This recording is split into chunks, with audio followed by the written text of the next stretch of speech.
Although this is a web programming class, in the first few weeks, we'll mainly write console programs to learn the C# language. So it's worth spending some time talking about console input and output.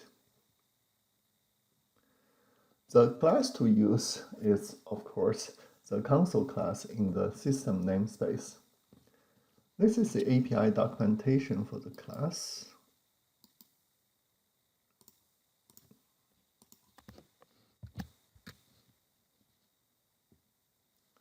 When you have time, please take a look at the properties and methods of the class. Properties are here, and methods are here. The properties let us get and sometimes set various properties of a console window, and the methods let us control and perform input and output. The four methods that are most important to us are read, which reads one character, read line, which reads in one line as a string, write, which outputs one or more objects, and write line, which is like write but also writes a new line at the end. Out of these four, read line and write line are probably the ones we'll use most.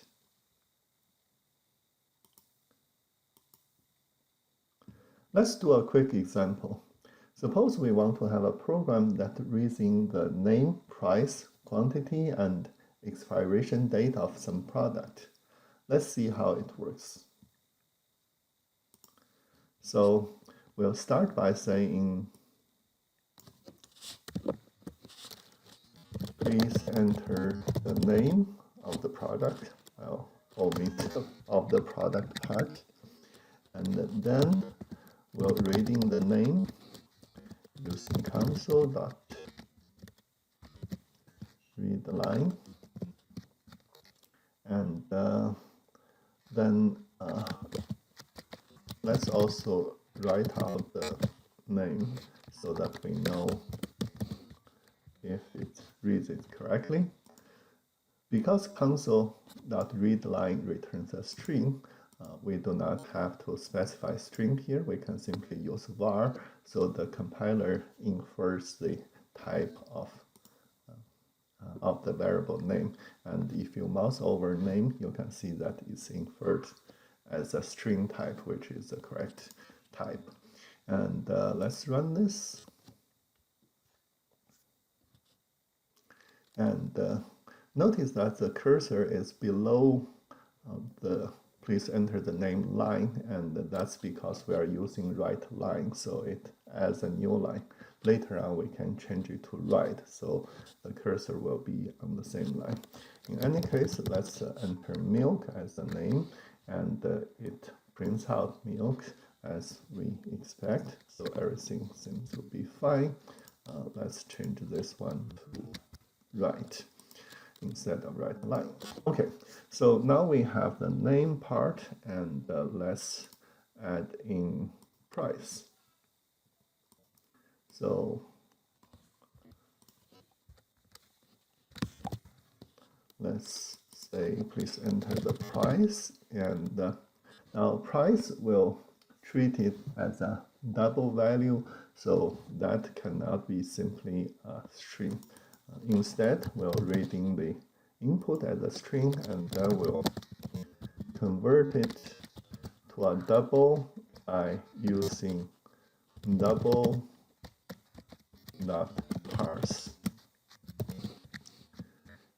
And if you remember, in Java, we would use methods like integer parse int, double parse double, and so on to convert strings into integers and double numbers.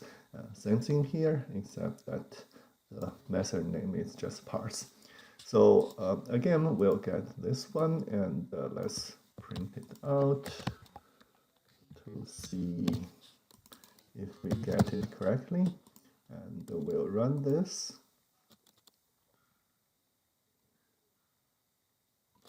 I'll say milk, and the price, let's say, is $4. And we get milk and 4, so far so good. And then let's add in quantity, which is an integer, and expiration date, which is a date time object, which we'll get into more later. So let's add those first. And let's enter the quantity, and blind is already declared over there. So get rid of this one and change this one to quantity and change this one to int. So we'll print out quantity, and we'll do the same thing for expiration date, and I'll say expiration date, and this one will be a date time type, and expiration, and this time we say date time parse. Okay, and then we print out expiration date. Okay, so let's run this, and we'll say milk, and the price is $4. We have 10, and it expires, let's say, on June the 2nd. Okay, so if we look at the output, we say milk for 10, all as expected. And when it prints out the expiration date, it also prints out a time, even though we only give it the date. That, of course, is because date time has both a date component and a time component, and by default, it will print out both. So far, so good. This is a pretty simple example. The first important takeaway is that for console input, we typically reading the input as strings, then convert them into data types that we want to use using various parse methods. Parsing numbers are generally straightforward, but parsing days and or time can be a little tricky because there are many different formats for dates and time. If you have time,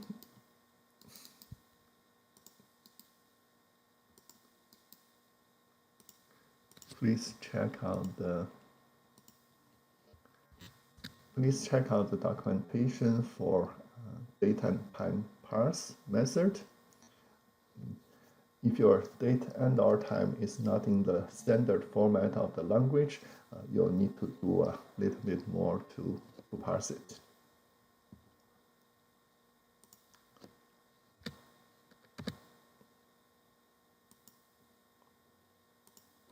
So, by the way, one good thing about Microsoft technology is that they usually have very good documentation with very detailed descriptions and lots of examples and so on. So whenever you have some doubts or confusion, check out the documentation first. Okay. The date time class is worth mentioning a bit more because we'll use it quite often. It's basically like date and calendar classes in Java, which we can use to represent date and or time. One thing to note is that unlike date or calendar in Java, date time is actually a value type in C#. This means if you declare a date time variable, for example, if we declare a date time variable, let's say d, now this variable will not be null. It will actually have a default value, which I think is something like 00 hour in 00 year or something like that. And this is different from Java, where if you have a date object or calendar object, by default it's null. This has some implications later on when you try to use date and time know that even though you don't assign it anything, it still has a value because it's a value type in C#. Now, let's take a quick look at the documentation.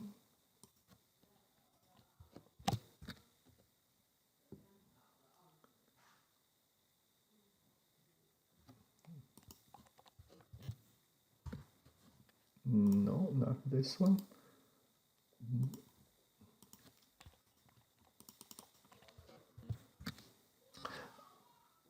Anyway, it's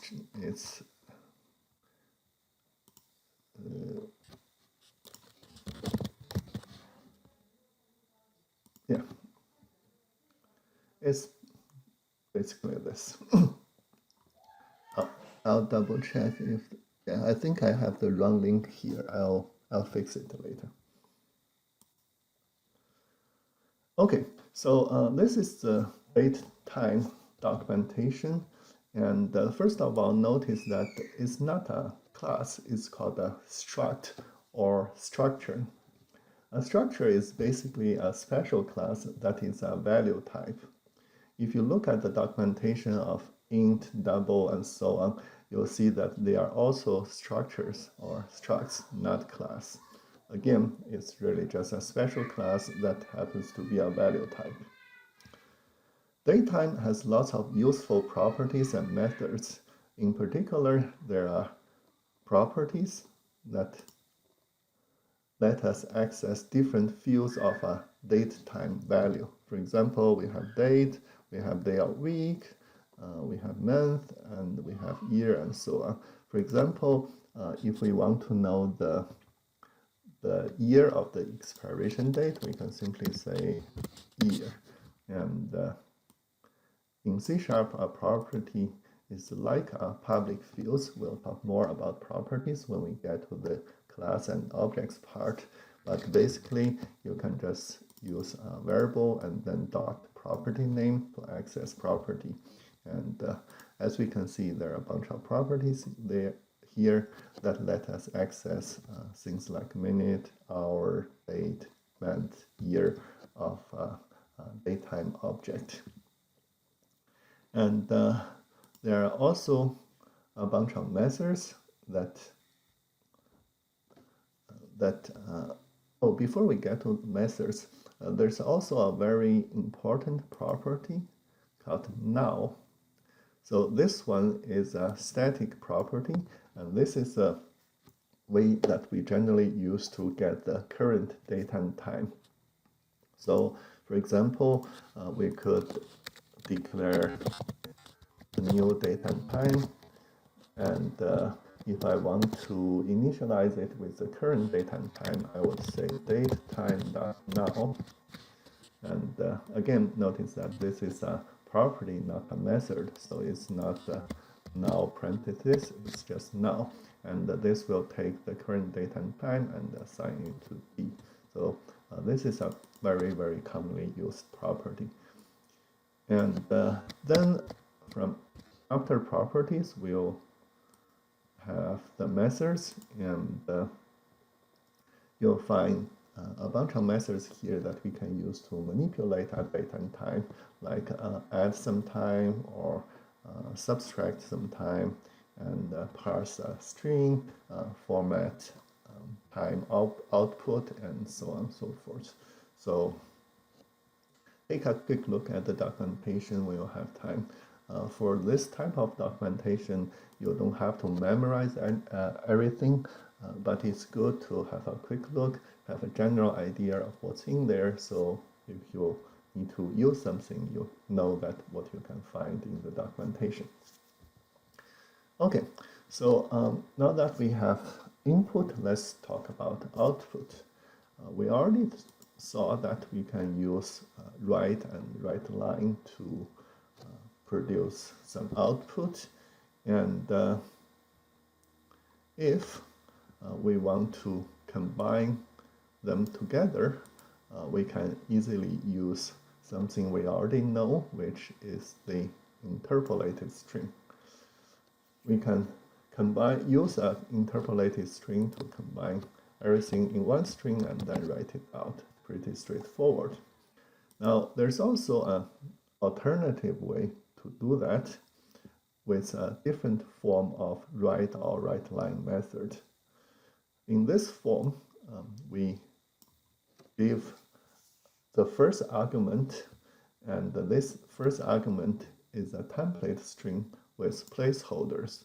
Placeholders looking very much like this, except that it uses index starting from 0 and 1 and 2. And then after the first argument, we can specify the values we want to put inside the string at those placeholders. So this is the first one, so it will be placed here. This one will be placed here. This one will be placed here, and so on. So this is basically an equivalent way of doing things like this. And which one you prefer is really just personal preferences. In terms of performance, in terms of everything else, they are pretty much the same. So let's see how it works. I'm going to use this form because it looks a little bit better in terms of readability. We can easily read what the output string will eventually look like. Slightly easier to read than this one, I think. So in any case, let's do that. Let's say I'm going to say write line, and I'm going to do a interpolated string, and first I want to put them in parentheses, and then secondly, let's put in the variables. I'll say name, and then I'll say price, and then I'll say quantity, and then I'll say expiration date. Okay, so let's make this. Okay, and if we run this,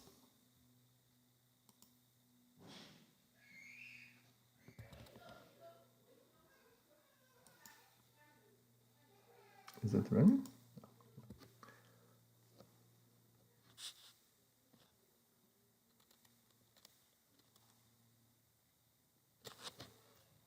Okay, so we'll have milk, $4, we have 10, and expires on the 2nd.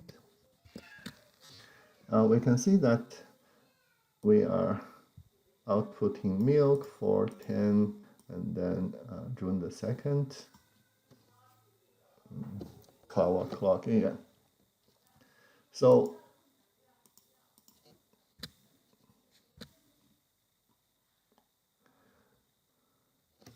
we can write out the data, but writing out data in their default format sometimes is not good enough. For example, what if I want 2 digits after the decimal point for price, right? Or what if I want only the date part for expiration date, not the time part. In Java, we would have to use two classes, one number format and the other one called date format, to format numbers and days and time. In C#, the syntax is quite a bit more concise. We just need to attach something called format string to the value we want to format. For example, let's say I attach a format string C to price, and I'll attach a format string B to expiration, and if we run this again,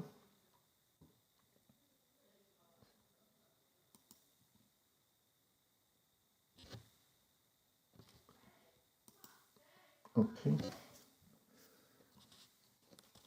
let's say milk, $4 and 10, and then expires on the 2nd. So notice that now with this format string C, it prints out the price as $4 with a dollar symbol plus 2 digits after the decimal point. And also with the format string D, it prints out only the date component of the expiration date, not the time anymore.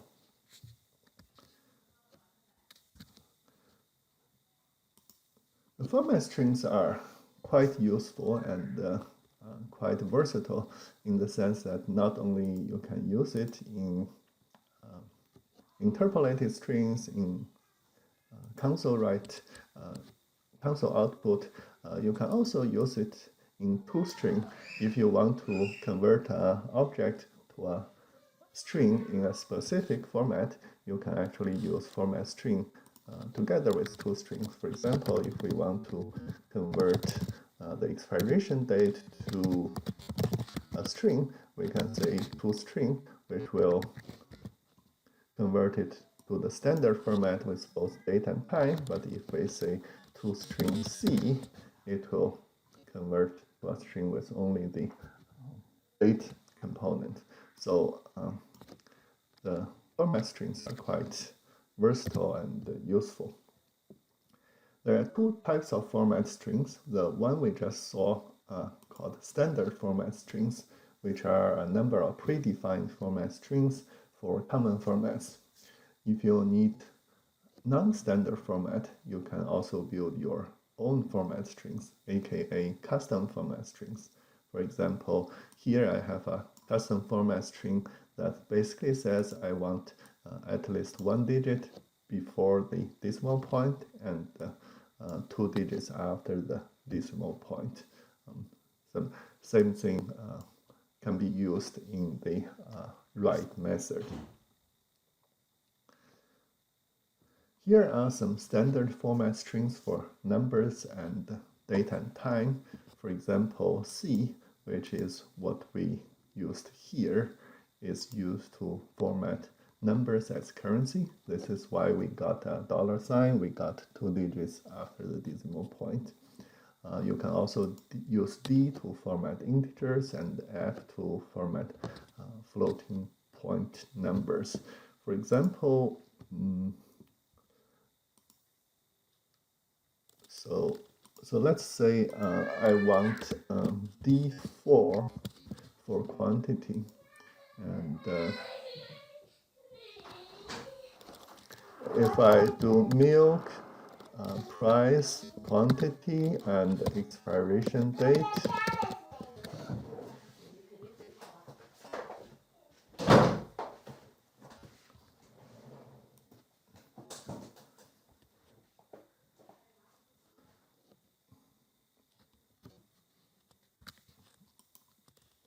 so not sure what happened. Let's try it again.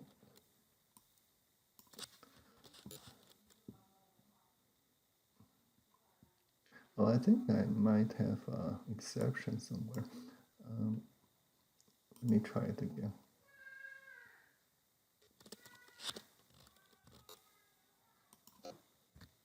So milk 410 and the expiration date.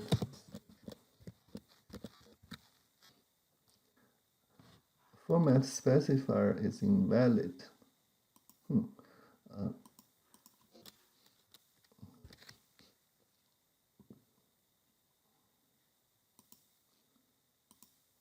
Let me try again. Is it BRT? Number of the quantity is an integer, right? Oh,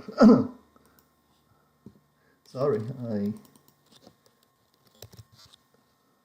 I set quantity to double. That's why it gives me an error saying B cannot be used for quantity. Now this time it should be okay.